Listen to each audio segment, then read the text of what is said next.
Mikä sinulle on rakkainta Kuopiossa ja Savossa?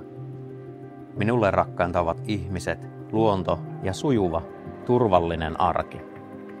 Ja rakas kotiseutuni, sen puolesta haluan tehdä töitä, jotta jokaisella olisi mahdollisuus toteuttaa omia unelmiaan. Vaikuttaminen on taito ja tahtolaji. Sitkeästi ratkaisujen etsiminen, ihmisten kuunteleminen ja yhteistyön rakentaminen toisia kunnioittaen ovat mielestäni kestävä tapa tehdä politiikkaa. Epävarmuuksien keskellä ja maailman myllertäessä on tärkeää luoda toivoa tulevaisuuteen ja luottamusta toisiimme.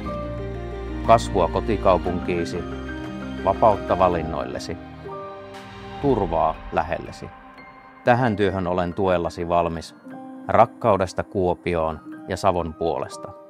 Aleksi Eskelinen.